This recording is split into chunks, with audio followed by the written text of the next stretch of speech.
Welcome again. Ramanujan school of studies में आप सभी का स्वागत है। आज का जो टॉपिक है जिसमें हम लोग करने वाले हैं सॉल्यूशन। सॉल्यूशन जो है बहुत ही इंपॉर्टेंट चैप्टर है क्लास 12 के लिए, खासकर आईआईटी जेई और नीट में इस पे बेस्ड क्वेश्चन बहुत ही पूछा जाता है। लेकिन हमारा जो ये सीरीज चल रहा है, इस सीरीज में हम लोग क्लास 12 के सिलेबस को देखते हुए, जो एग्जाम बोर्ड एग्जामिनेशन है उसको देखते हुए हम लोग सारे कॉन्सेप्ट को एनसीईआरटी के एक एक लाइन को डिस्कस करेंगे।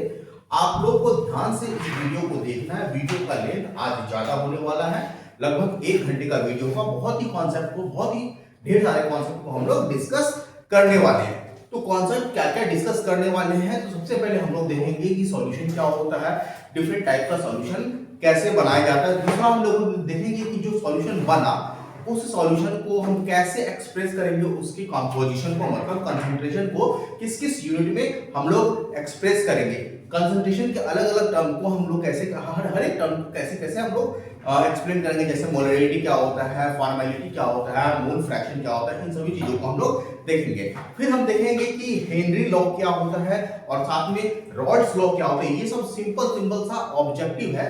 बाद में हम लोग डिस्टिंग्विश करेंगे, आइडियल सॉल्यूशन के बारे में समझेंगे और नॉन आइडियल सॉल्यूशन के, दोनों के बीच में डिफरेंस क्या होता है। लास्टली हम लोग देखेंगे क्वालिटेटिव प्रॉपर्टी, जिसमें हमारे पास डिप्रेशन इन फ्रीजिंग पॉइंट हो जाएगा, एलिवेशन इन बॉइलिंग पॉइंट हो जाएगा, ऑस्मोटिक प्रेशर हो जाएगा।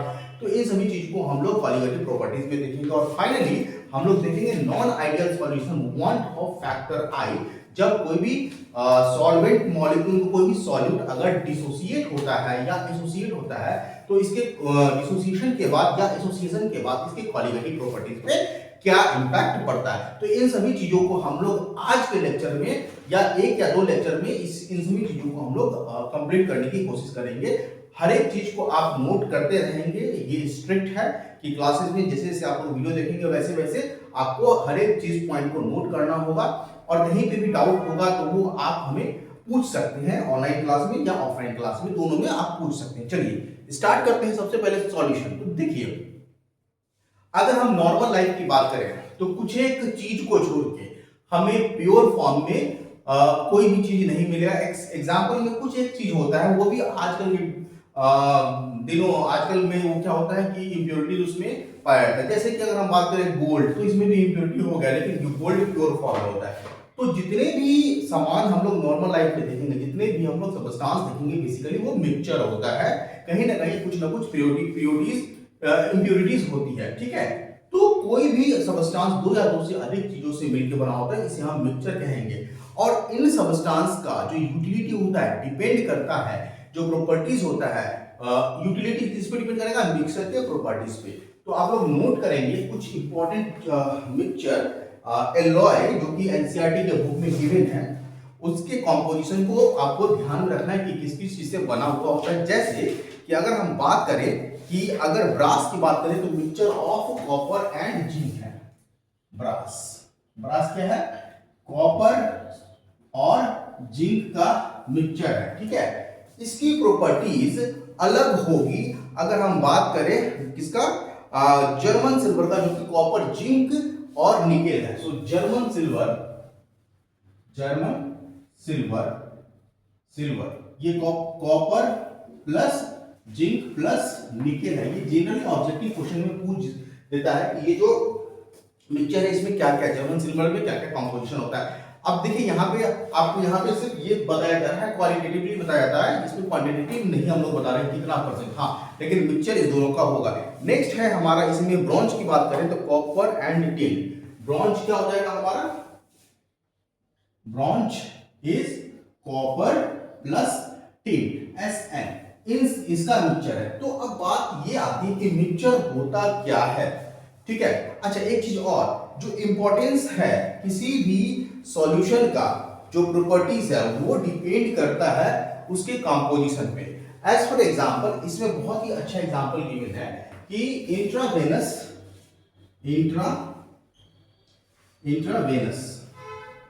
NEOUS, स्पेलिंग आप चेक कर लें। इंट्रावेनस जो सिरिंज होता है, जिसमें ब्लड प्लाज्मा के अंदर हम लोग जो कोई लिक्विड डालते हैं सिरिंज से, तो उसका कंपोजिशन कैसा होना चाहिए, तो वो एक सॉल्यूशन होता है। किसका सॉल्यूशन होता है? पानी में सॉल्यूशन होता है सॉल्ट का। ध्यान रखना है कि जो कंसंट्रेशन ब्लड प्लाज्मा का होता है उसी से मिलता जुलता कंसंट्रेशन उस लिक्विड का भी होना चाहिए, जिसके कारण जो प्रेशर है जो प्रेशर क्रिएट होगा, मतलब वहां पे कोई रिएक्शन ना हो और वेन में जाने के बाद वो आराम से क्या हो जाए, घुल मिल जाए, ज्यादा कोई प्रॉब्लम ना हो। तो जो मिक्सचर है वहां पे अगेन कंसंट्रेशन रोल में आ जाता है। तो अब हम मिक्सचर को क्या कहेंगे? सॉल्यूशन। ये सॉल्यूशन हो गया। सॉल्यूशन क्या है? एक मिक्सचर है। मिक्सचर जो है दो तरह के होते हैं। सॉल्यूशन क्या हो गया? एक मिक्सचर हो गया, ठीक है। और मिक्सचर भी अब यहां पे हम कहेंगे दो तरह के होंगे। कौन कौन से? एक होगा होमोजीनियस मिक्सचर। क्या होगा? Homogeneous mixture. आप नोट करते रहेंगे सारा कुछ। और एक होगा हेटेरोजीनियस मिक्सचर, ठीक है। Homogeneous mixture and heterogeneous mixture.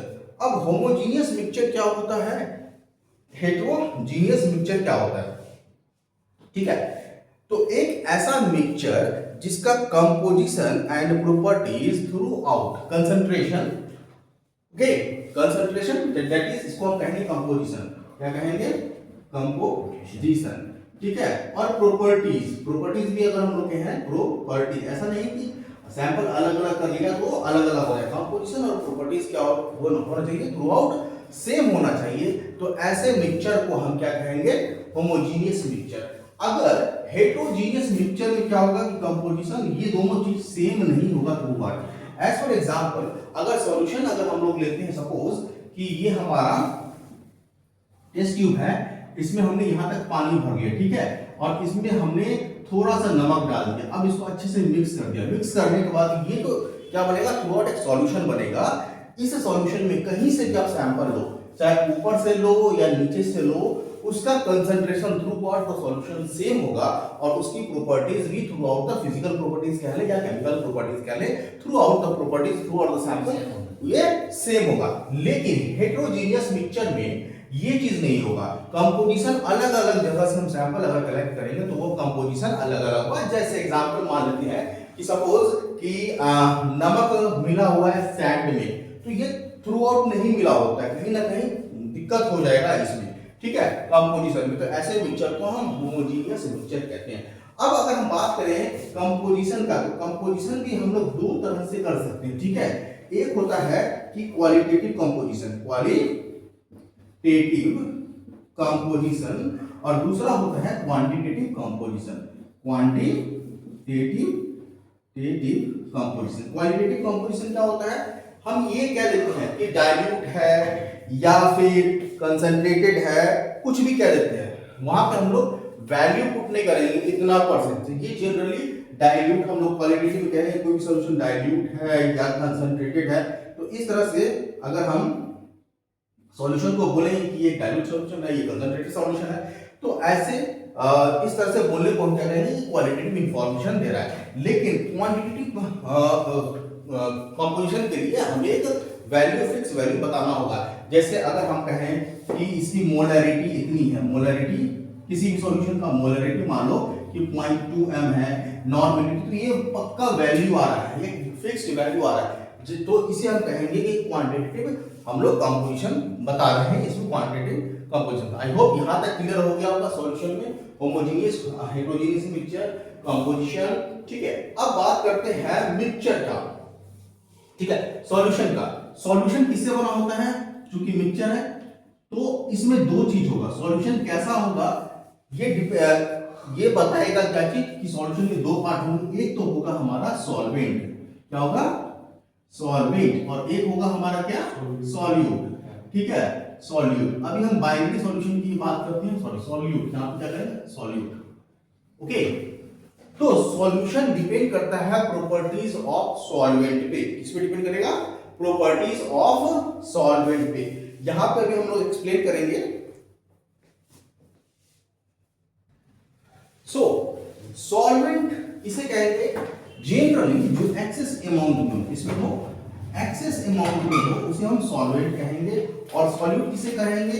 जो कम अमाउंट में हो, स्मॉल अमाउंट में हो, उसे हम सॉल्यूट कहेंगे। मतलब सॉल्वेंट में सॉल्यूट घुलेगा। और जो हमारा सॉल्यूशन का जो प्रॉपर्टीज होगा वो किससे डिसाइड होगा? सॉल्वेंट से डिसाइड होगा। सबसे पहले अगर हम बात करते हैं गैसियस पहला, फर्स्ट इज गैसियस सॉल्यूशन। अब यहाँ पे गैसियस सॉल्यूशन की बात कर रहे हैं। अभी हम फिर इसके बाद लिक्विड सॉल्यूशन की बात करेंगे और फिर हम सॉलिड सॉल्यूशन की बात करेंगे। तो अगर गैसियस सॉल्यूशन की बात करें तो सॉल्वेंट क्या होना चाहिए? गैस। क्या होना चाहिए? सॉल्वेंट। गैसियस सॉल्यूशन में सॉल्वेंट क्या होना चाहिए? गैस। ओके। अब गैस में चूंकि हमारे पास स्टेट जो मैटर होते हैं उसके तीन स्टेट होते हैं, सॉलिड, लिक्विड, गैस। तो गैसियस सॉल्यूशन में सॉल्वेंट होना चाहिए गैस, और सॉल्यूट या तो हमारा गैस हो सकता है, तो सॉल्यूशन इन गैस। ठीक है। एग्जांपल समझेंगे ध्यान से कि अगर mixture of oxygen and nitrogen gas, तो नाइट्रोजन बहुत ज्यादा है, ऑक्सीजन कम है, तो ऑक्सीजन को हम क्या बनेंगे? सॉल्यूट, और नाइट्रोजन गैस को क्या कहेंगे? सॉल्वेंट। तो mixture of nitrogen and oxygen, ये हमारा गैसियस सॉल्यूशन का एक एग्जांपल होगा। नेक्स्ट हमारा गैस में अगर हम बात करते हैं, गैस में अगर हम मिलाते हैं, मिक्स करेंगे क्या? लिक्विड। ठीक है। तो ये हमारा गैसियस सॉल्यूशन होगा, लिक्विड। ओके, गैसियस सॉल्यूशन होगा, और सॉलिड क्या होगा हमारा? लिक्विड। एज फॉर एग्जांपल अगर हम इसका देखेंगे तो एग्जांपल होगा क्लोरोफॉर्म मिक्स्ड इन नाइट्रोजन गैस, CHCl3 क्लोरोफॉर्म किसमें मिक्स होगा? नाइट्रोजन गैस में। तो नाइट्रोजन क्या हो गया? सॉल्वेंट हो जाएगा, और क्लोरोफॉर्म क्या हो गया? लिक्विड हो गया। क्लोरोफॉर्म क्या होगा? लिक्विड फॉर्म में होता है। राइट, क्लियर हो गया? नेक्स्ट है हमारा इसी में गैस में सॉलिड। ध्यान से देखेंगे, गैस में सॉलिड, गैस में ये हमारा सॉल्वेंट है, ये सॉलिड। सॉलिड क्या हो जाएगा हमारा? सॉलिड हो जाएगा सॉलिड। अब ऐसा कौन सा मिक्सचर है कि गैस में सॉलिड मिक्स हो? तो गैस में जो सॉलिड मिक्स होता है वो होता है कैम्फर इन नाइट्रोजन गैस। क्या होगा? Camphor in nitrogen gas. तो ये एग्जांपल कभी कभी पूछ देता है कि ये मिक्सचर किस टाइप का है। ठीक है। जब आप प्रैक्टिस करोगे तो आपको वहां पे मिलता चला जाएगा ये सब चीज। तो ये हो गया गैसियस सॉल्यूशन का। तो ध्यान रखना है कि अगर हम गैसियस सॉल्यूशन की बात करेंगे तो सॉल्वेंट क्या होगा? गैस। इसी तरह अगर हम बात करेंगे लिक्विड सॉल्यूशन का, यहां पे लिखता हूं लिक्विड सॉल्यूशन का। ठीक है, लिक्विड सॉल्यूशन का, लिक्विड सॉल्यूशन की बात करेंगे तो सॉल्वेंट क्या होना चाहिए हमारा? लिक्विड। अब लिक्विड में यहां पे सॉल्वेंट लिख देता हूं, सॉल्वेंट, और यहां पे सॉल्यूट। ओके, लिक्विड सॉल्यूशन में सॉल्वेंट क्या होगा? लिक्विड, और सॉल्यूट क्या हो सकता है? Liquid gas, solid in liquid, and again liquid gas in liquid. इस सब का भी एग्जांपल आपसे पूछ सकता है। तो चूंकि लिक्विड सॉल्यूशन है, सॉल्वेंट में लिक्विड होना चाहिए, तो ऑक्सीजन डिसॉल्व इन वाटर। अगर हम बात करें ऑक्सीजन डिसॉल्व इन वाटर, तो ऑक्सीजन क्या है? गैस है। किसमें डिसॉल्व है? वाटर में। तो किस श्रेणी में आएगा? इस श्रेणी में, O2 इन H2O। समझ में आ रहा है? Gas in liquid. क्लियर है? ओके, नेक्स्ट एग्जांपल है इसमें ethanol dissolve in water. Ethanol क्या होता है बेटा? Liquid C2H5OH in water, H2O, ये वाटर इथेनॉल। तो आपको ये बता देगा कि आपको ये सॉल्यूशन गिवन है और इस सॉल्यूशन का कैटेगरी क्या होगा। नेक्स्ट है हमारे पास इसी में solid in liquid. Solid in liquid का कोई सॉल्यूशन, कोई एग्जांपल बता सकते हो? सॉलिड इन लिक्विड, नमक पानी का घोल। ठीक है। Salt in water, NaCl in water. ठीक है। तो अब ये क्लासिफाई कर सकते हो आराम से। ठीक है।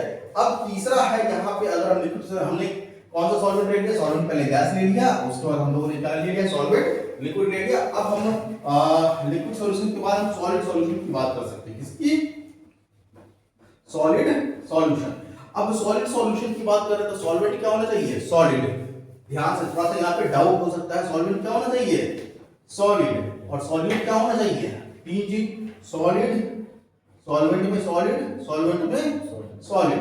सॉल्यूट में क्या होना चाहिए हमारा? या तो सॉलिड में सॉलिड हो सकता है, ठीक है, सॉलिड में लिक्विड हो सकता है, और सॉलिड में गैस हो सकता है। ठीक है, अब एग्जांपल समझिए एक एक चीज का। पहला एग्जांपल लेते हैं, solution of hydrogen in palladium. Solution of hydrogen in palladium. अब देखो पैलेडियम क्या है बेटा, पैलेडियम सॉल्वेंट है। पैलेडियम क्या है, सॉल्वेंट है, और हाइड्रोजन क्या है, गैस है। और solution of hydrogen in palladium कहां यूज होता है, अगर आपने पढ़ा होगा तो हाइड्रोजनेशन ऑफ एल्कीन में। याद करो, ऑर्गेनिक केमिस्ट्री में हाइड्रोजनेशन ऑफ एल्कीन जब करते हैं तो सॉल्यूशन पैलेडियम या पैलेडियम का बात करते हैं, तो वो भी एक सॉल्यूशन है, होमोजेनियस सॉल्यूशन है। तो गैस है क्या, सॉल्यूट, और सॉल्वेंट क्या है, सॉल्वेंट क्या है, सॉल्वेंट है सॉलिड। तो ये कैटेगरी हो जाएगा हमारा, ये वाला हो जाएगा। ठीक है, H2A प्लस पैलेडियम। ठीक है, नेक्स्ट एग्जांपल अगर हम देखें, amalgam of mercury with sodium. Sodium और मरकरी को मेल्ट करके समझ में आ रहा है, amalgam of sodium in mercury, तो ये सॉलिड सॉलिड होगा। ठीक है, amalgam of sodium in mercury. Okay, next है सॉलिड, सो ये सॉलिड इन सॉलिड होगा, ये इसका एग्जांपल होगा Na प्लस Hg। और नेक्स्ट है, इसको पहले इरेज कर देते हैं, सॉलिड सॉल्वेंट होना चाहिए, और सॉलिड क्या होना चाहिए, लिक्विड। तो ये हो जाएगा सॉल्यूशन ऑफ हाइड्रोजन इन पहले copper dissolve in gold. Solid और सॉलिड यहाँ पे सॉलिड एंड ये सही था, सोडियम मरकरी, ये कॉपर प्लस गोल्ड Au, और ये हमारा सोडियम प्लस मरकरी। ठीक है, यहाँ पे आप करेक्ट कर लेंगे। तो इस तरह से अगर हम देखें तो जो सॉल्यूशन है, थोड़ा सा सिनॉप्सिस ले लेते हैं। सॉल्यूशन क्या होगा, मिक्सचर होगा। मिक्सचर कितने तरह के होते हैं, दो तरह के होते हैं। उसमें से होमोजेनियस मिक्सचर को हम सॉल्यूशन कहेंगे। यहाँ पे थोड़ा सा हेटेरोजेनियस मिक्सचर अलग चीज होगा, ये सॉल्यूशन नहीं होगा। मिक्सचर दो तरह के होते हैं, जिसमें होमोजेनियस और हेटेरोजेनियस है। और होमोजेनियस में हमारे पास सॉल्यूशन आ जाएगा। इसमें दो तरह से कंपोजिशन कर सकते हैं, क्वालिटेटिव एंड क्वांटिटेटिव। सॉल्यूशन में दो पार्ट होते हैं, सॉल्वेंट एंड सॉल्यूट। जो एक्सेस में होगा उसको सॉल्वेंट कहेंगे, जो स्मॉल क्वांटिटी में होगा उसको सॉल्यूट कहेंगे। इस हिसाब से अगर हम देखें, मैटर के तीन स्टेट होते हैं, सॉलिड, लिक्विड एंड गैसेज। तो अगर सॉल्वेंट गैस है तो सॉलिड क्या हो सकता है, गैस हो सकता है, लिक्विड हो सकता है, और सॉलिड हो सकता है। उस हिसाब से हम लोगों ने एग्जांपल यहाँ पे देख लिया। सिमिलरली अगर सॉल्वेंट लिक्विड है तो सॉलिड, लिक्विड, गैस, और solid, liquid and liquid, gas and liquid हो सकता है। इसका भी एग्जांपल हमने देख लिया। और अगर सॉल्वेंट अगर सॉलिड है तो सॉलिड क्या हो सकता है, गैस, लिक्विड एंड सॉलिड, इसका भी एग्जांपल। तो ये कैटेगरीज क्या होता है, एग्जांपल दे देगा क्वेश्चन में कि ये जो है किस टाइप का सॉल्यूशन है, तो आपको वहां पे ये ऑब्जेक्टिव में बताना पड़ेगा कि ये इस टाइप का सॉल्यूशन है। तो आई होप यहाँ पे सारा कुछ क्लियर हो गया होगा। ओके, बढ़ते हैं आगे नेक्स्ट। सो अभी तक हम लोगों ने देखा सॉल्यूशन के बारे में, और सॉल्यूशन के बाद हम लोगों ने देखा कंपोजिशन ऑफ सॉल्यूशन, मतलब टाइप ऑफ सॉल्यूशन देखा।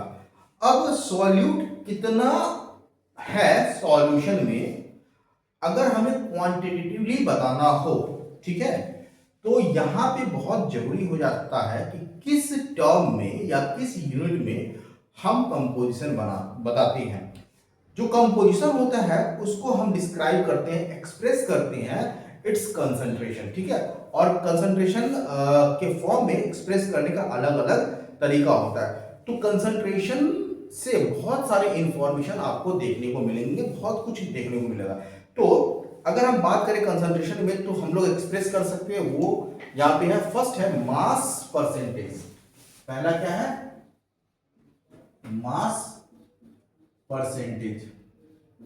ओके, अब मास परसेंटेज क्या होता है, देखिए कभी कभी इस पे न्यूमेरिकल भी पूछेगा और इसका डेफिनेशन भी पूछ सकता है। So mass percent of a component in a given solution is the mass of component per 100 gram of solution. क्या लिखेंगे यहां पे, मास of component per 100 gram of solution. ये ध्यान रखना है, यहां पर 100 ग्राम ऑफ सॉल्यूशन हो रहा है। टोटल सॉल्यूशन में कितना मास है, टोटल सॉल्यूशन के मास में कितना ग्राम मास में सॉल्यूट है, उसी को हम मास परसेंटेज कहते हैं। और ये हमारा वेट बाय वेट है। क्या है, वेट बाय वेट, क्योंकि हम लोग मास की बात कर रहे हैं। So mass percentage is mass of component in the solution. Mass percentage is equal to mass of component in solution, कितना सॉल्यूशन में कंपोनेंट का मास है, divide by total mass of solution, total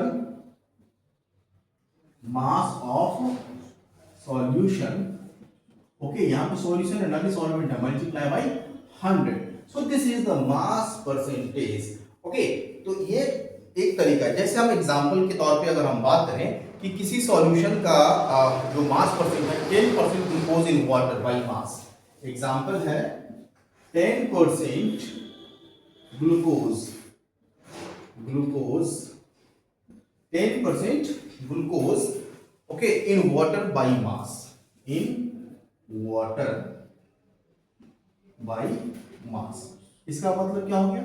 इसका मतलब हो गया कि ग्लूकोज सॉल्यूशन जितना भी हो उसका 10%, सपोज कि हमने टोटल सॉल्यूशन जो है, सॉल्यूशन का वजन मान लेते हैं कि 100 ग्राम है, जिसमें सॉल्वेंट 100 ग्राम क्या होगा, इसमें सॉल्वेंट भी होगा, और सॉल्यूट भी होगा। तो सॉल्यूट क्या गिवन है यहाँ पे? ग्लूकोज। सॉल्वेंट क्या है हमारा? वाटर। तो ये 100 ग्राम टोटल है, ठीक है, सॉल्यूशन का मास। और यहाँ पे 10% ग्लूकोज कितना हो जाएगा इसमें? ग्लूकोज इसमें 10 ग्राम होगा। मतलब कि 10 ग्राम ग्लूकोज कितना हो गया? 10 ग्राम, और वाटर कितना हो गया? 90 ग्राम। ओके, 10 ग्राम और 90 ग्राम, इसको हम कहेंगे 10% सॉल्यूशन। आई होप यहाँ पे क्लियर हो गया होगा। So concentration described by mass percent is commonly used in industrial chemical application. जो इंडस्ट्री में केमिकल एप्लीकेशन करते हैं, इंडस्ट्री में जो कंसंट्रेशन लेते हैं, ये जनरली हम लोग कंसंट्रेशन बाय मास लेते हैं, क्योंकि तौलना सबसे इजी होता है, ठीक है। नेक्स्ट है वॉल्यूम परसेंट। क्या है? Volume percent. दूसरा है volume percent. So volume percent क्या हो जाएगा? Volume y by volume. So same तरीके से हम लोग वॉल्यूम परसेंट को कर सकते हैं। So volume percent of a component, volume percent of component is equal to, ठीक है, is equal to volume of component divide by volume of component divide by total volume of solution, total volume of solution, ठीक है, multiply by 100। First case में हम लोगों ने मास के हिसाब से निकाला था, इस केस में हम लोग कैसे निकालेंगे? वॉल्यूम के हिसाब से निकालेंगे। As for example 10% ethanol solution in water means, अगर हम कहें 10% इथेनॉल सॉल्यूशन इन वाटर, ठीक है। अगर ये देखो यहां पे 10% ethanol solution in water, weight by weight भी हो सकता था। यहां पे अगर हम लिखेंगे वॉल्यूम बाय वॉल्यूम, ठीक है, वॉल्यूम बाय वॉल्यूम। इसका मतलब है कि जो सॉल्यूशन का जो टोटल वॉल्यूम है उसका 10% वॉल्यूम क्या है? इथेनॉल है, ठीक है, समझ में आ रहा है? Okay, so ethanol is dissolved in water such that total volume of the solution is 100 ml, और इस 100 ml में हमारे पास 10 ml क्या होगा? इथेनॉल होगा। क्लियर हो गया? नाउ एक बहुत ही इंपॉर्टेंट है 35% volume by volume solution of ethylene glycol. ध्यान से रखना ही है, 35% solution volume by volume of ethylene glycol, ठीक है, कितना परसेंट? 35%। 35% ही क्यों, और इथिलीन ग्लाइकोल क्यों? एग्जाम्पल दिया हुआ है और इस एग्जाम्पल को मैं यहां पे कोट कर रहा हूं। रीजन, इथिलीन ग्लाइकोल क्या होता है बेटा? एक ऐसा सब्सटेंस होता है जो कि फ्रीजिंग पॉइंट को क्या करता है? डिक्रीज कर देता है, ठीक है। एंटी फ्रीज कंपाउंड क्या कहेंगे, एंटी फ्रीज। अब आपको क्लास 10th में आप लोगों से पूछा होगा कि यूरोपियन कंट्री में, ठीक है, यूरोपियन कंट्री में जहां पे temperature 5 degree Celsius 10 degree Celsius से कम होता है, वहां पे कार का रेडिएटर में जो पानी होता है वो जमता क्यों नहीं है, पूछा। बेसिकली जो कोल्ड कंट्री है जहां पे टेम्परेचर जो है 15 डिग्री से -15 डिग्री सेल्सियस तक जाता है, वहां पे वाटर, जो रेडिएटर में जो वाटर है या फिर जो पानी है उसमें 35% volume by volume ethylene glycol मिला देते हैं। आगे आने वाले चैप्टर में जब हम पढ़ेंगे कि depression in freezing point colligative properties में क्या होता है, तो वहां पे ये फिर से निकल के आएगा आपके सामने।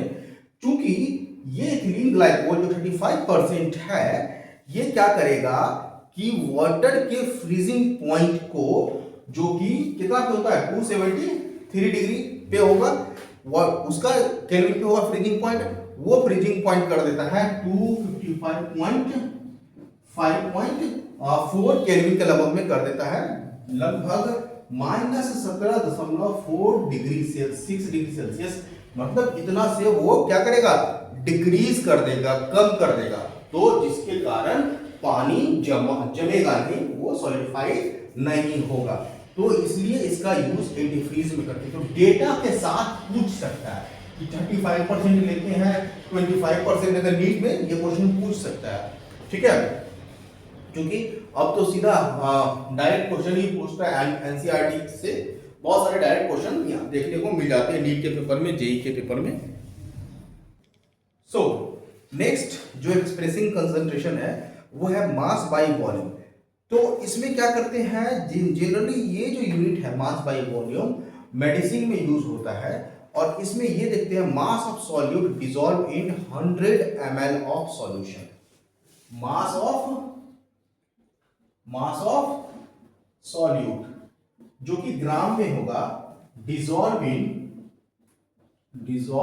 इन 100 ml ऑफ सॉल्यूशन। समझ में आ रहा है?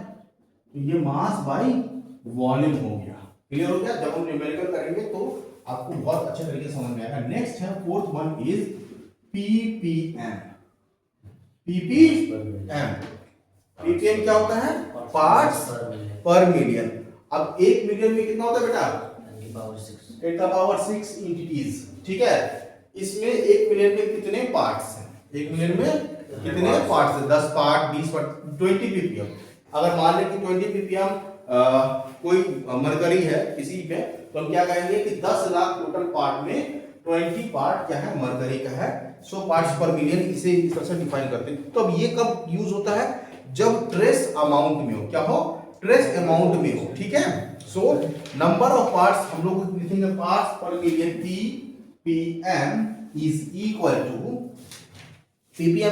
To number of parts of the component, number of parts of the component divide by, कितने पार्ट्स हैं कंपोनेंट का, divide by total number of parts of all component, total number of parts of all component, ठीक है। अब इसमें एक चीज और जोड़ना है, और कंपोनेंट ऑफ द सॉल्यूशन, ठीक है, multiply by 10 to the power 6। So this is parts per million. इसके एप्लीकेशन आने वाले इसमें हम देख सकते हैं। तो एक एग्जांपल यहाँ पे है कि जो 1 लीटर सी वाटर होता है, सी वाटर एग्जांपल में लिखा है कि सी वाटर है, ठीक है, सी वाटर, ठीक है। 1 लीटर इसका कितना वजन होगा, 10-30, मतलब डेंसिटी 1.03। एक मतलब नमक के कारण इसका डेंसिटी क्या होता है, बढ़ जाता है। इतना ग्राम होता है 1 लीटर सी वाटर में।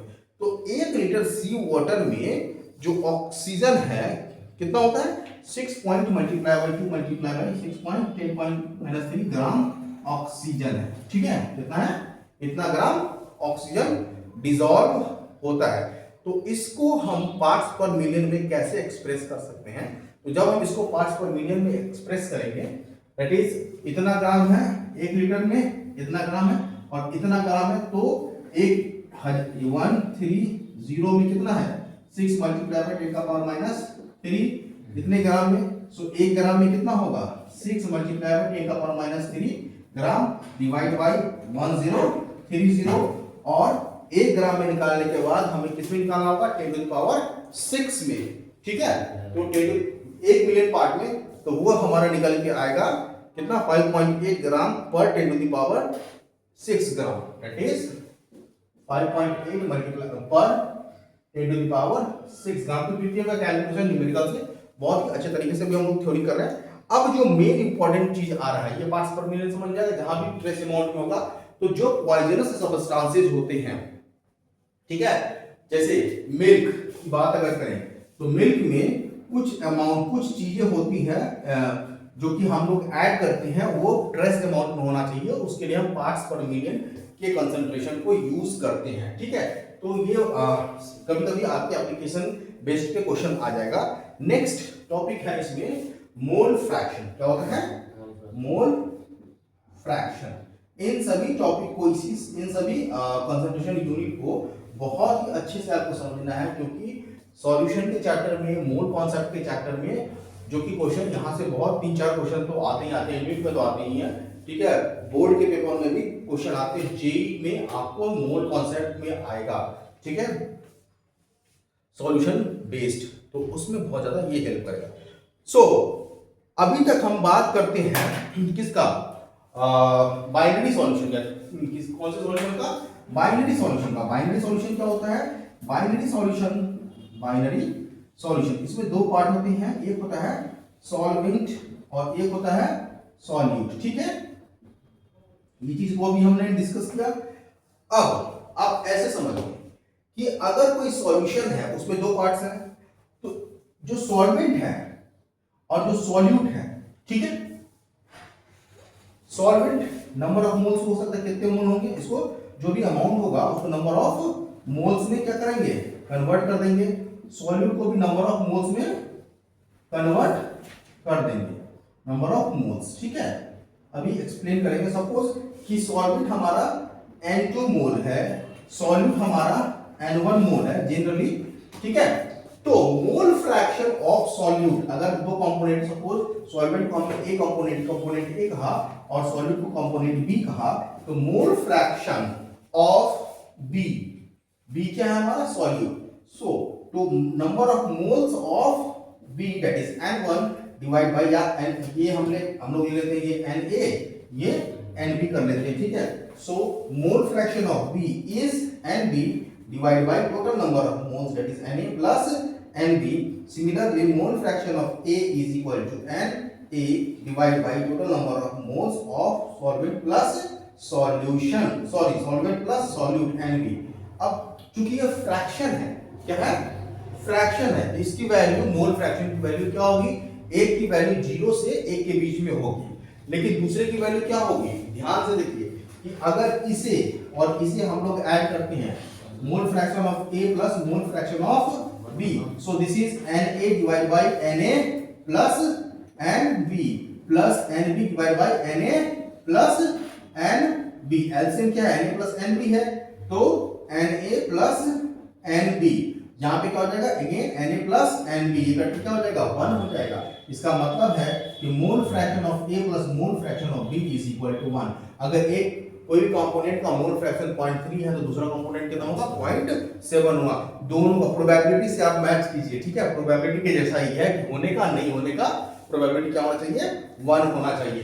तो यहाँ पे बाइनरी सॉल्यूशन की हमने बात की है। ठीक है, लेकिन अगर सॉल्यूशन बाइनरी ना हो, उसमें बहुत सारे कंपोनेंट हो, ठीक है, जैसे पानी में अल्कोहल को घोल दिया, पानी में नमक को घोल दिया, तो अलग अलग कंपोनेंट अगर घोल देते हैं तो हर एक कंपोनेंट का, अलग अलग कंपोनेंट का हम लोग मोल फ्रैक्शन निकाल सकते हैं। सो अगर हम बात करें कि मोल फ्रैक्शन, सपोज एक ये है, 2 3 4, ठीक है, 5 6 7, बहुत सारे आ गया, तो mole fraction of A is equal, mole fraction of A is equal to number of moles of A divide by number of moles of A plus number of moles of B plus number of moles of C plus so on, इस तरह।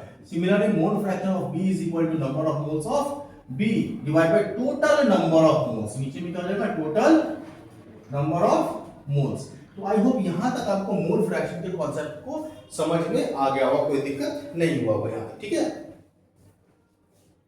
ठीक है, अब ये mole fraction का कहां पे use होगा? तो मोल फ्रैक्शन का यूज हम लोग अभी करेंगे सॉल्यूशन में, जहां पे गैस को लिक्विड में घोलेंगे, कार्बोनेटेड ड्रिंक में, ठीक है, प्रेशर का यूज करके। तो अभी अभी हम लोग वहां पे पहुंचने वाले हैं। आगे 2 या 3 कंसंट्रेशन यूनिट बच गया, उसको हम लोग कैलकुलेट कर लेते हैं। उससे पहले एक न्यूमेरिकल है, उस न्यूमेरिकल को आप करके बताएं। पहले मैं यहाँ पे डिक्टेट करता हूँ, आप न्यूमेरिकल लिखिए और इसको करने की कोशिश कीजिए। लिखिए, calculate the number of moles fraction of ethylene glycol C2H6O2 C2H6O2 number of mole of fraction of ethylene glycol in a solution containing 20% of C2H6O2 कितना है 20% बाई मास। तो एक सॉल्यूशन है 20% बाई मास इथिलीन ग्लाइकोल का, उसमें ethylene glycol का mole fraction क्या है ये क्वेश्चन में पूछ रहा है। आप लोग तब तक मैं बोर्ड को इरेज करता हूं। मोल फ्रैक्शन क्या रहा है इथिलीन ग्लाइकोल का 20% ऑफ C2H6O2, मतलब क्या हो गया कि 20% है 20 ग्राम हमारा ये हो जाएगा, और ये हो जाएगा C2H6O2, और 80 ग्राम क्या हो जाएगा बेटा वाटर हो जाएगा, ठीक है। नंबर ऑफ मोल्स कैसे निकलता है? Number of moles is equal to mass given, ठीक है, divide by molar mass. Okay, ये वाटर है, वाटर H2 है, इसका मोलर वेट क्या होगा 18 ग्राम। क्यों? 2 गुने हाइड्रोजन का 1 प्लस ऑक्सीजन का 16 है ना, तो ये 18 ग्राम। 1 मोल वाटर का मास कितना होगा 18 ग्राम, और यहाँ पे मोलर वेट इसका या मोलर मास लिखेंगे, मोलर वेट लिखेंगे 2 गुने 12 प्लस 6 गुने 1 प्लस 2 गुने 16, तो कितना हो गया 24 प्लस 6 30 प्लस 32 कितना हो गया बेटा 62 ग्राम। तो मोलर मास ये निकल गया, ठीक है। अब हम मोलर मास निकाल दिए, अब हमें नंबर ऑफ मोल्स निकालना। मोल फ्रैक्शन क्या होता है कंपोनेंट अभी पता चल जाएगा। So number of moles of C2H6O2, so this is equal to total mass जो गिवन है कितना है 20 gram divide by molecular mass कितना हो जाएगा 62, और मोल फ्रैक्शन ऑफ वाटर कितना हो जाएगा, water is equal to 80 divide by 18, ठीक है। दोनों का नंबर ऑफ मोल्स निकल गया। अब जब दोनों का नंबर ऑफ मोल्स निकल गया, तो अगर हमें मोल फ्रैक्शन ऑफ C2H6O2 निकालना है, so this is equal to mole fraction of C2H6O2, number of moles of this one that is 20 divide by 60 divide by 62 20 divide by 62 divide by 20 divide by 62 plus 80 divide by 18। Similarly mole fraction of H2O is equal to 80 divided by 18 divided by 20 divided by 62 plus 80 divided by 18। ये दोनों निकलेगा। अगर first की बात करें तो इसकी value आ जाएगी 0.322, इसका वैल्यू हो जाएगा 0.3 कितना है 0.322 मोल, 22 मोल आ जाएगा, ठीक है। और इसका करेंगे तो 18 पंचे 90 18 चौक तो 4.444 मोल आ जाएगा।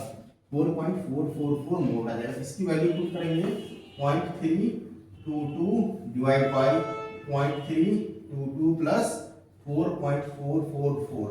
अब इसको अगर हम लोग कैलकुलेट करते हैं तो इसकी वैल्यू आती है 0.068। इसको अगर कैलकुलेट करेंगे तो 4.444 डिवाइड बाय 0.322 प्लस 4.444, तो इसकी वैल्यू कितनी आनी चाहिए? 0.068 अगर इसका है तो इसका आएगा 0.932, 0.932। या आप इसको कैलकुलेट करें तो 0.932 आएगा, नहीं तो इसको अगर निकालने हैं तो एक में ये माइनस कर देंगे। ठीक है, तो ये हो गया हमारा मोल फ्रैक्शन। क्लियर? अब है हमारे पास मोलैरिटी और मोलैलिटी, और इस पे बेस्ड कुछ क्वेश्चन नेक्स्ट क्लास में करेंगे। आज के लिए इतना ही रखते हैं, मिलते हैं नेक्स्ट लेक्चर में। हैव अ नाइस डे, जय हिंद।